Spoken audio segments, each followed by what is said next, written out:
তুমি প্রেম করবা কিন্তু এসব করবা না। প্রথম দেখায় মনে হতে পারে তিনি কোনো দক্ষিণী সিনেমার গ্ল্যামারাস নায়িকা, কিন্তু পরিচয় জানলে আপনিও চমকে উঠবেন।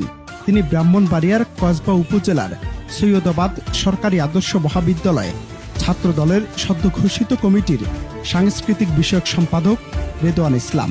কিন্তু হঠাৎ করেই নেট দুনিয়ায় প্রশ্ন উঠেছে, তিনি কি পুরুষ নাকি নারী? সাধারণ মানুষের চোখে তিনি একজন সুন্দরী নারী হলেও রেদওয়ানের দাবি তিনি শতভাগ সুস্থ একজন পুরুষ। জেন্ডার আর রাজনৈতিক পদের গোলক ধাঁধায় এখন রীতিমতো উত্তাল সামাজিক যোগাযোগ মাধ্যম। ঘটনার সূত্রপাত গত ৩ এপ্রিল সৈয়দাবাদ সরকারি আদর্শ মহাবিদ্যালয়ে ৫১ সদস্যের পূর্ণাঙ্গ কমিটি ঘোষণা করা হয়। সেখানে স্থান পান রেদওয়ান, কিন্তু কমিটির তালিকা ফেসবুকে আসার পর থেকে শুরু হয় বিতর্ক। তার সহপাঠীরা রেদওয়ানের মেয়েলি পোশাক পরা বিভিন্ন ভিডিও ছড়িয়ে দিলে মুহূর্তে তা ভাইরাল হয়ে যায়। চারদিকে ছড়িয়ে পড়ে যে তিনি একজন ট্রান্সজেন্ডার। নিজের গ্রাম থেকে শুরু করে জেলা জুড়ে সমালোচনার ঝড় উঠলে বিব্রতকর পরিস্থিতিতে পড়েন তার পরিবার ও স্বজনরা। বিতর্ক যখন তুঙ্গে, তখনই মুখ খোলেন রেদওয়ান ইসলাম। তার ভাষ্য বিস্ময়কর। তিনি সাফ জানিয়ে দিয়েছেন, আমি ট্রান্সজেন্ডার নই, আমি একজন সুস্থ পুরুষ মানুষ।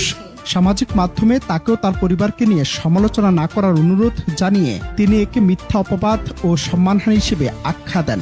কিন্তু পাল্টাপাল্টি অবস্থানে ব্রাহ্মণবাড়িয়া জেলা ছাত্রদল, তাদের দাবি বায়োডাটায় জেন্ডার তথ্য গোপন করেছেন রেদওয়ান, কিন্তু অপারেশন করে পুরুষ থেকে নারী হয়েছেন এমন অভিযোগ তুলে তাকে দল থেকে বহিষ্কার করা হয়েছে। আমি ছেলে রেদওয়ান ইসলাম। আমি ট্রান্সজেন্ডার বলে যারা আমাকে নিয়ে মিথ্যা অপবাদ দিয়েছে, এতে করে আমি এবং আমার ফ্যামিলির সম্মানহানি হয়েছে। আমি এর তীব্র নিন্দা ও প্রতিবাদ জানাই। আপনাদের কাছে আমার লাস্ট অনুরোধ থাকবে, আমাকে নিয়ে আর কোনো মিথ্যা গুজব ছড়াবেন না। আমাকে নিয়ে লেখালেখি বন্ধ করুন। আর কোনো রকমের কন্ট্রোভার্সি আমি চাই না। আমাকে আমার মতো করে বাঁচতে দেন, কাজ করতে দেন। তবে তথ্য গোপন নাকি নিছক ভুল বোঝাবুঝি, সত্যিটা ঠিক কি? রেদওয়ানের দাবি আর দলের অভিযোগের মাঝখানে ঝুলে আছে এক অদ্ভুত রহস্য। এই ঘটনা শুধু রাজনীতির মাঠেই নয়, লিঙ্গ পরিচয় আর সামাজিক দৃষ্টিভঙ্গি নিয়েও নতুন বিতর্কের জন্ম দিয়েছে। আপনার কি মনে হয় রেদওয়ান কি সত্যি ষড়যন্ত্রের শিকার, নাকি তথ্য গোপন করে বিপাকে পড়েছেন? আর আমাদের কলেজে যে ৫১ সদস্য বিশিষ্ট যে ছাত্রলীগ পূর্ণাঙ্গ কমিটি হয়েছে, সেখানে সাংস্কৃতিক সম্পাদক হিসাবে আমাদের কলেজের ডিগ্রি ২য় বর্ষের ছাত্র রেদওয়ান ইসলাম মনোনীত হয়েছে। সে আমাদের কলেজ থেকে আপনার নৃত্য পরিবেশনা করে জেলা লেভেলে ফার্স্ট হয়েছে, আমাদের কলেজকে রিপ্রেজেন্ট করেছে এবং সে দীর্ঘদিন আমাদের এই ছাত্রদের সাথে সম্পৃক্ত, আমাদের সাথে যোগাযোগ থাকায় বিদায় তাকে আমরা সেই সাংস্কৃতিক সম্পাদকে মনোনীত করেছি।